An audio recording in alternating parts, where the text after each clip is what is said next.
My name is Fraser. My name is Mark. And we are the hosts of the geekiest show alive. To the outside world, we're ordinary geeks. But in the Fab International Studios, we talk comics and find other geeks just like us. This is Geek of the Week.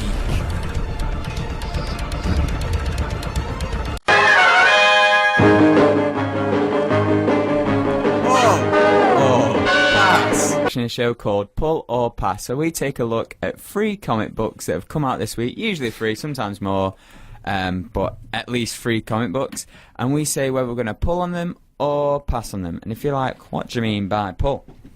Don't worry, I've got your back. Every week I've got your back. Basically, when you go into your local comic book store and you pick up a issue, let's say you pick up this lovely book here, a bit of Vindication, and you pop it to be on the desk, you go to pay for it, the clerk at the desk will ask, oh, do you want to add this to your pull? So whenever, and if you say yeah, like most people do whenever they're asked the question at the desk, just go, yeah, do you need a loyalty card? No, I do not need a loyalty card, you're thinking in your head, but you just blurt out yes, and then you signed up for like 50. Speaking from experience. But when you say yes, basically, whenever a Vindication book comes out, a 2, 3, 4, 5 billion, they'll leave it behind for you. It's sort of like a subscription service, but less intense, less, we need your money every week, we need you to set up a direct debit. Yeah. Basically, it's just chilled out. They'll have it back for you. You can basically go on payday and collect a big fat pile of comic books like I do. Oh, what's on my pull? And they just go, here you go. And you can take stuff off your pulling on. It's just, and it's a nice way to sort of get to know the people at your comic book store and make yourself feel a bit more at home at the comic book store. But yeah, so basically the 3 books we've been looking at this week are, the first one we're going to touch upon is Man Quill by Marvel. Now, we restrict ourselves by picking one Marvel book, DC book, and one book basically from each publisher a week. I'm very heartbroken because I had to choose between, it's like Sophie's Choice, I had to choose between Man Quill and Daredevil by Chip Zdarsky. I wanted to choose Daredevil, but you seem to go for Man Quill. No, Man Quill's like, wait, don't worry guys though, because I managed to turn this frown upside down, because we're going to talk about Daredevil. We're going to do a double bill. When the second issue comes out, we're going to talk about 1 and 2. Don't worry guys, I managed to jam it in, because, you know, I need my Chip Zdarsky fill. And I was also really excited to see where this Old Man Quill sort of led, because it's based off the famous Old Man Logan series. So far in this, we've had Old Man Logan, we've had Old Man Hawkeye, who's a big part of that original story. And now the guy who wasn't really part of the original story, well, because he was in space and the wastelands were sort of in Earth, is Old Man Quill. So this is a cool, interesting take. They're sort of taking that universe and popping it into space. It is an alternative sort of thing, so there are some things that are different to the main continuity, which I sort of picked up on and was like, oh, nice. But before we get into all that, what were your thoughts on the book, Mark? Well, I like that they're expanding that universe and they're kind of like acknowledging that, you know, this is the Marvel universe but slightly different. So obviously there's going to be the space stuff. And I think Star-Lord was probably the right character to pick for that. Yeah, good pick. Yeah, solid. He's, you know, popular Guardians, you know, that like the biggest sellers and stuff like that. The films have done great. Also, what's really cool about this is we actually see the Guardians. And they're all old as well. Right, here's the thing. I do feel a bit like Star-Lord is work with me on this. He is the Buffy of the Guardians of the Galaxy. Yeah. He is the dull main character where all the interesting characters revolve around. I don't really... He's fine, and he's heroic, but he's not very interesting. But all the other characters around him make it a brilliant comic book. Similar to Buffy the Vampire Slayer, she's actually a bit dull, but all the characters like Giles and Xander and Spike and Angel and everyone that revolves around her makes that one of the greatest television shows I've ever loved. And I do feel that I was concerned that if it was just going to be Quill on his own, it might not work for me. Yeah. So I was really glad that they brought in the Guardians, and I love that they're old as well. Well, the thing for me that just to sort of carry on with that point is that the Star-Lord character for me in Guardians of the Galaxy, especially for that first film, because it was a bizarre concept that they sort of had to introduce audiences to, and it worked out to a great degree.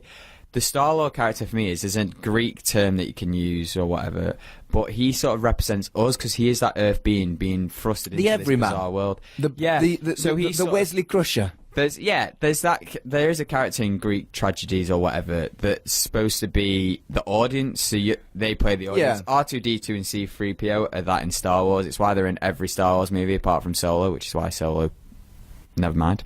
Not going to get into that. But like Star-Lord sort of our way in, so he's like, he's the Earth guy, he's got 80s nostalgia, we like that. So it's always sort of been that. It was really interesting to see. So in the comics, it's different in the films. He's half Earthling, half Spartaz. I think it's the way it's. I couldn't pronounce it. I can spell it. Can't pronounce it. But basically, he comes from royalty, and in the main continuity, he goes away for that royalty, and it doesn't really work out too well for him, and he gets grounded, put back on Earth, and everything sort of goes tits up for him. But in this continuity, the move there worked out for him. He's royalty, he's got a family, it's all well and nice until it's not so well and nice, and then we're like, oh yeah, we're in the Old Man Logan, we're in the Old Man universe where everything's horrible and morbid and dystopian. So I did sort of like that sort of it illustrated that it is a different universe, and sort of just being like, yeah, even if that did work out for him, it's not going to work out all sweet for him for too long. We still got to get the horrible it'd be very boring if it did. Exactly, yeah. He can't have a nice life, jeez. But I like that he's totally given up. He's like, again, that sort of seems to be the superhero thing. When you get old, it's just like, oh no, this is too much.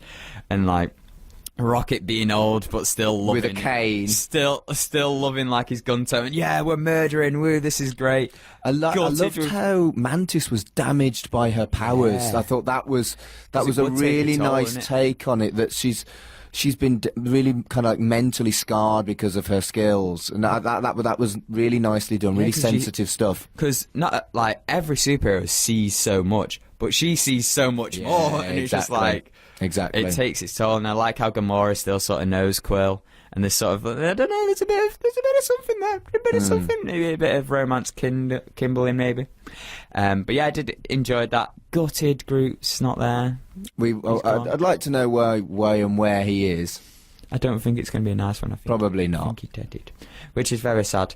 But I really enjoyed it, and I'm interested to see more of it, really. I'm keen to see where they go with it, because the last, not to spoil it, but the last page, they land, and you're sort of like, oh, okay, now we see where this is going. I thought it was okay. I didn't think it was exceptional.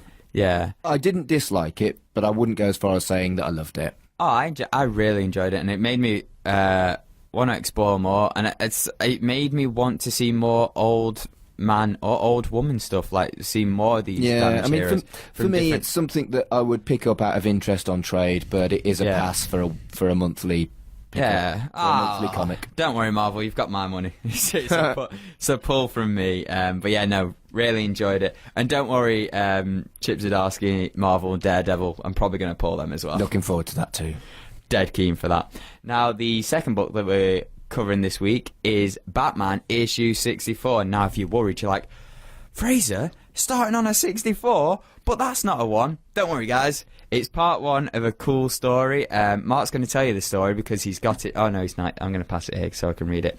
It's called The Price of Justice. Now, this is a cool crossover with Batman and the Flash. It's going to be 4 issues. They've done this in the past with The Button, where it'd be like an issue of Batman will tell one part, issue of Flash will tell the second, 3, 4. So feel free, like, don't worry, guys, don't get intimidated by the fact it says 64. The Flash one will say 64 as well, and 65 and 65.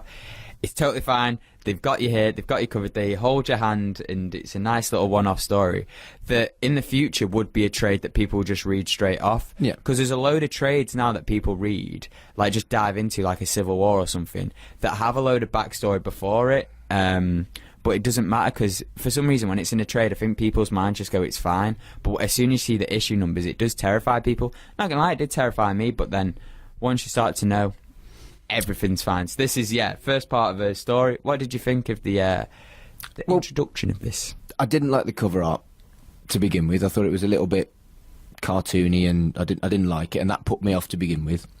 Yeah, and then that's just the Flash's style, though. That's the Flash, Flash and Batman's style. And then within the first 2 pages, it said, this takes place before the current story of Batman. Yeah. Or obviously, I paraphrase that. So what that means is there is literally zero peril to Batman because we know he survives.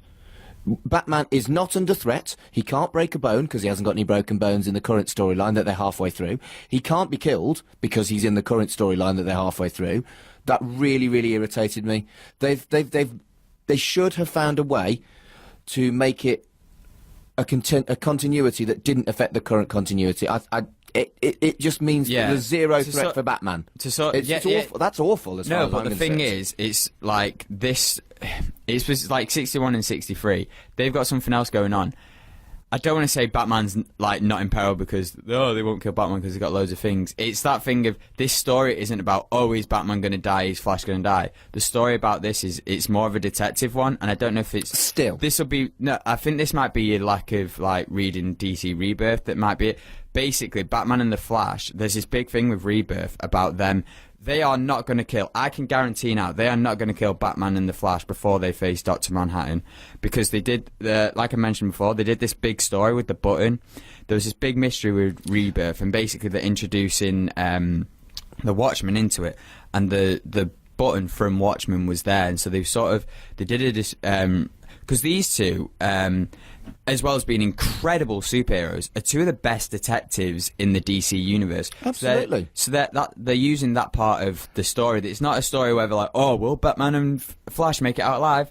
Tune in next time or pick up the next issue to find out. This is more like, this is them work. It's more of a detective story. So it's like if you're watching Law and Order, you're not wondering, are these guys in Law and Order going to die? It's like, are these guys going to catch who they need to? Because one mystery at the moment... I'm just saying that there's no peril in it. He's not under threat. But I feel that...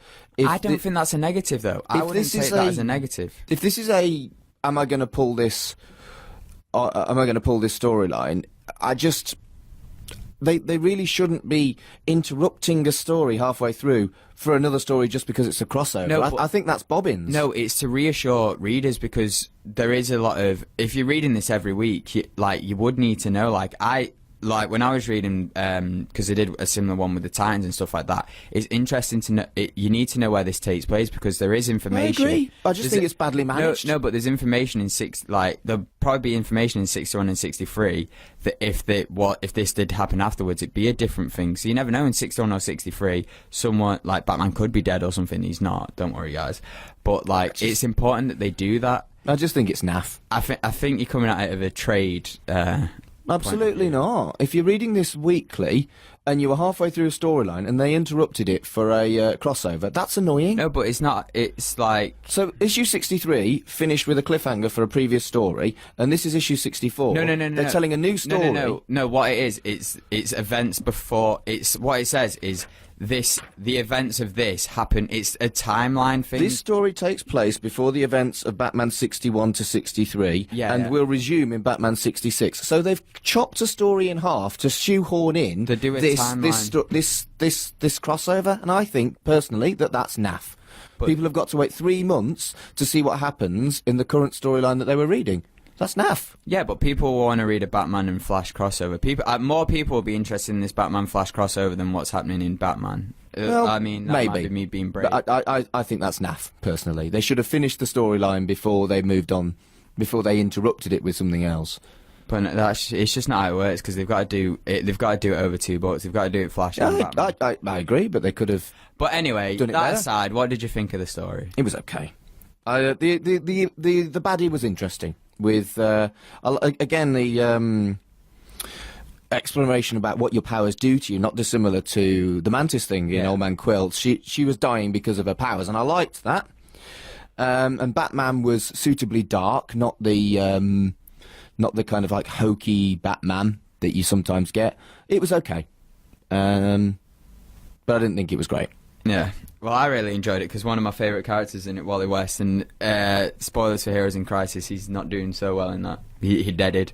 And sort of I liked that toll that Batman took. Batman took that. He always sort of does. He always takes deaths hard. Like Jason Todd is a reoccurring thing. Is him taking Jason Todd murder, so that was a wounding thing for him, and he always sort of reflects back on that, and seeing that with Wally West, and Flash is like trying to be like, no, don't, like Barry's trying to be like, Bruce, I know what you like, and I liked their dynamic. I absolutely adore their dynamic, especially in Rebirth. They've done some incredible stuff with it. That was good. There was an interesting combination of like the Flash and Batman are jaded, and then it gave you a flashback to the younger Flash and Robin. I loved the flashback of that was Kid nice. Flash and Robin. That was it gave you a really good context, and it gave you a really good. It gave it a really good context, and I liked that. Yeah, it was the man, that got me with the deep cuts, because I was like, oh man, look at him. It's like Young Justice, Teen Titans, all the good stuff that I loved. So and it was nice to sort of see. Yeah, it's just the dynamic I think between Batman and Flash is really strong. Like, the usual team up is usually Batman and Superman, and they've got a great dynamic. But it's nice to see Justice League members interacting when it's not just the whole Justice League, when it is, like two individuals, and it's like the team up books, like Marvel's 2-in-1s. I do like it, and which is why I like these kind of books. It gives you a break from the story that's happening, and it's just, you can set your mind at ease of that. And but yeah, what else did I wanted to say about it? Oh yeah, Heroes in Crisis. I hope they figure out who did all this, and I'm hoping it's not Booster Gold. I really hope it's not Booster Gold. Please, Booster Gold, just stay good. But yeah, for me, it's going to be it's definitely going to be a pull. I want to see where this the rest of the 3 issues take this story, and I want to see if they actually solve something, unlike the bottom, which was left again on a cliffhanger. But it was a cool cliffhanger. The last book we're going to talk about is Vindication by Image. Now, what were your thoughts on the book? Well, obviously this was my choice, and it's a story about obsession and victimization, and the book heavily focuses on what I consider the bad guy. Most people, I suspect, would consider the bad guy, and that's quite a brave thing. If the majority of the book is about the police officer, the police officer, the corrupt police officer who's obsessed about someone who he put away, who was innocent, and he's convinced that he's not. I like how it explores that he clearly doesn't think he's the bad guy. Yeah, he thinks that this guy did it. Everyone's the hero of their own story. Yeah, right. But this is very much an exploration into a bad person who doesn't know they're a bad person. There are some baddies who, know that they do bad stuff. But this guy is so blinkered to his own faults and his own... Well, not evil, because it's not deliberate, but his own sort of like corruption and stuff like that. Yeah, and it's great. I really liked it. See, for me, I really liked it. I get your take and where you're taking it from. The take I got was that they were leaving it very ambiguous. Yeah, I think there is a level of ambiguity there. That, it could, maybe he's corrupt, or maybe he is like everyone else is like, maybe this guy isn't innocent. Like, it could be 50-50. Yeah. And I think that's what makes me want to pull this, is because I want to see which way they go with it, because they've left it open. I feel like you've got it in your mindset that, like, oh no, this cop's corrupt or whatever. He does something at the start that makes him a bad person, but he may not actually be corrupt. I agree. It could be a moment. It's fascinating. It's what I love about it is, and the cover is really cool. It's like a black and white picture of America. It's like a prison cell sort of holding on, and it alludes to, like, one of the key themes of it is like that prison cell, and like America being a bit corrupt, to be honest, especially with their police and stuff. But it also, for me anyway, hints that maybe this story isn't so black and white. Like, you're supposed to always second guess, like, oh, maybe the criminal did commit the crime, and he's just got everyone. He's an unpleasant man who is a bully and did stuff that isn't cool, but is he corrupt? We don't know that for sure. Yeah, exactly. I don't like him. I don't think you're supposed to like him. No, I don't. Yeah, you really want to see him get his comeuppance, but he might be right. He could be right, and I think that's fascinating. That's what they're leading with it. Yeah, I don't think it's so cut and dry. It's like he could. He's a bad guy, but is he a corrupt bad guy? Yeah, and I think.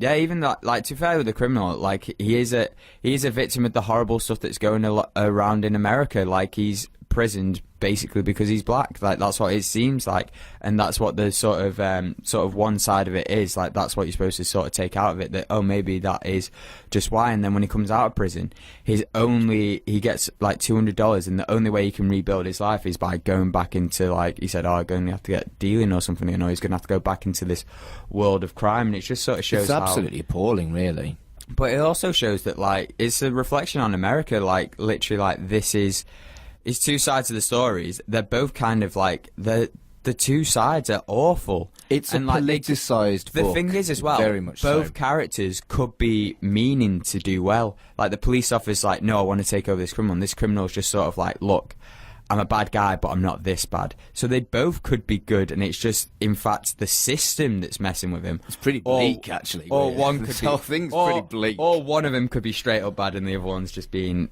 done in. But that's why I'm pulling, because I want to see where it goes. I'm pulling on this as well. It's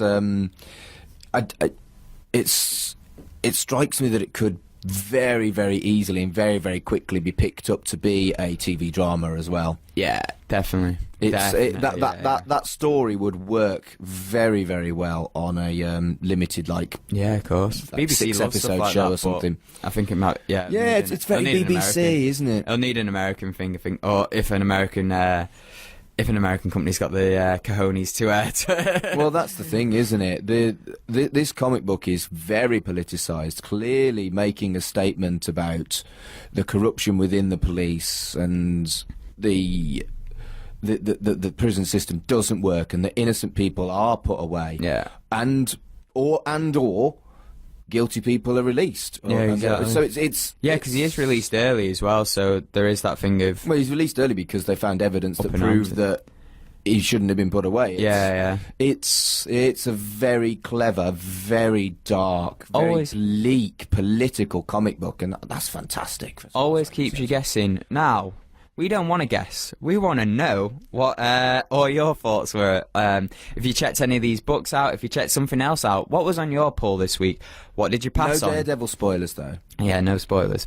Did you pass on anything? Are you, after listening to this, do you want to check out these books? I'd recommend them. I'd recommend all three, to be honest. But yeah, we want to know. Facebook, YouTube, Twitter, Tumblr, wherever.